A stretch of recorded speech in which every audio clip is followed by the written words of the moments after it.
Buzz. Le Buzz Bourgogne-Franche-Comté. Fréquence Plus met la lumière sur vous qui faites vibrer la région. Fréquence Plus. Lumière sur Céline Coll, autrice, journaliste, blogueuse et numérologue à Beaune, en Côte d'Or. Céline se passionne pour les relations humaines, les mystères de l'univers, la psychologie, l'histoire. Et elle vient de publier son 8e livre et 3e roman intitulé Marguerite ou les confidences d'une boîte à chaussures aux éditions Jouvence. Quand un secret de famille rencontre l'histoire et se retrouve enfoui dans une boîte à chaussures, il ne suffit pas d'en soulever le couvercle pour découvrir le poteau rose. Encore faut-il suivre les traces des souvenirs et c'est un peu l'expérience que va faire Alice, l'héroïne de ce roman que l'on découvre tout de suite avec Céline Coll. Bonjour Céline. Bonjour Cynthia, bonjour à tous. Le titre de votre roman Marguerite ou les confidences d'une boîte à chaussures pique la curiosité et je dois dire aussi que la couverture aux couleurs pastel et tendres donne envie de plonger au cœur de l'histoire. Une histoire qui démarre avec une disparition et une boîte à chaussures. Est-ce que vous pouvez planter le décor et nous dire comment est venue cette idée narrative ? Alors, je vais vous planter le décor tout d'abord. Donc, en fait, c'est l'histoire d'Alice, la quarantaine, parisienne, clerc de notaire, mariée, 2 enfants, qui, inquiète d'être sans nouvelles de sa maman depuis quelques jours, se rend à son appartement. Là-bas, elle va découvrir d'une part que celle-ci est partie précipitamment, sans laisser de message et en oubliant son téléphone portable. Et d'autre part, elle va découvrir une vieille boîte à chaussures dans laquelle reposent non pas des chaussures, mais des souvenirs. Et donc, elle va y trouver, entre autres choses, une montre à gousset, un petit moulin taillé dans le bois, des cartes postales envoyées d'un petit village du Sud, une photo de sa maman enfant, mais entourée d'inconnus, et un petit mot énigmatique de sa grand-mère, et puis une petite clé dorée. Vont alors commencer pour Alice des recherches, presque une enquête, pour tenter de découvrir dans un premier temps où et pourquoi sa mère est partie, et dans un second temps, ce qui semble être une part cachée de son existence. Et en fait, cette quête va la mener à lever le voile, non seulement sur le secret le mieux gardé de sa mère, mais aussi à faire la lumière sur sa propre existence et ses propres dénis. Voilà.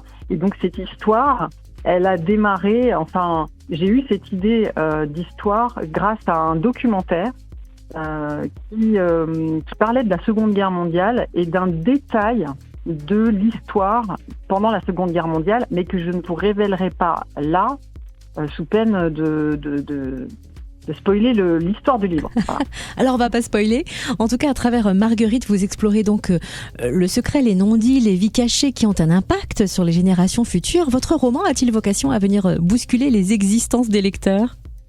Alors, pour ceux qui en auraient besoin, oui, je l'espère. En tout cas, réveiller des émotions enfouies, lever le voile justement sur nos propres dénis.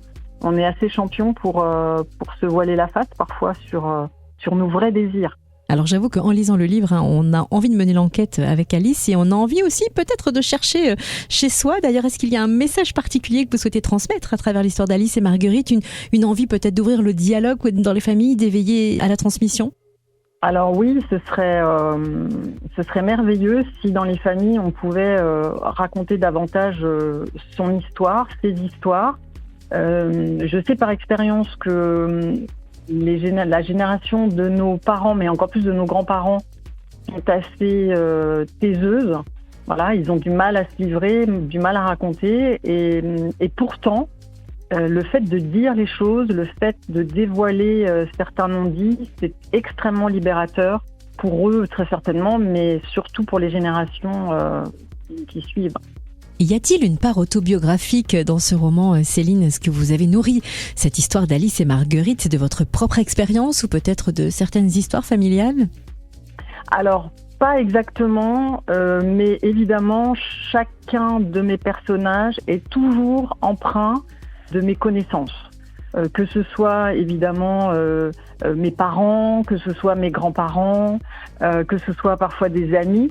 J'emprunte un peu aux uns et aux autres des parts de leur caractère, des parts de leurs histoires pour en faire une autre histoire en fait. Mais oui, il y a toujours de toute façon des parts de mon histoire dans mes romans. Marguerite ou les confidences d'une boîte à chaussures de Céline Coll, paru aux éditions Jouvence en novembre. Mais vraiment, c'est le coup de cœur lecture de Fréquence Plus pour ce début d'année. C'est vraiment exaltant à lire, rafraîchissant, ça fait un bien fou humainement. Donc faites-vous plaisir si vous aimez lire ce genre d'histoire. Et Céline, où est-ce qu'on peut suivre votre actualité ou peut-être vous croiser lors de rencontres ? Alors, je serai à la FNAC de Beaune en dédicace au mois de février, mais j'ai oublié la date exacte. Je sais que ce sera un samedi dans le courant du mois de février, mais vous pouvez suivre mes actualités sur Instagram et sur Facebook. Merci Céline Coll, autrice et numérologue à Beaune en Côte d'Or, d'avoir été notre invitée pour nous présenter ce roman Marguerite ou les confidences d'une boîte à chaussures. Merci Céline. Merci infiniment Cynthia. C'était le buzz Bourgogne-Franche-Comté. Fréquence Plus met la lumière sur vous qui faites vibrer la région. Fréquence Plus.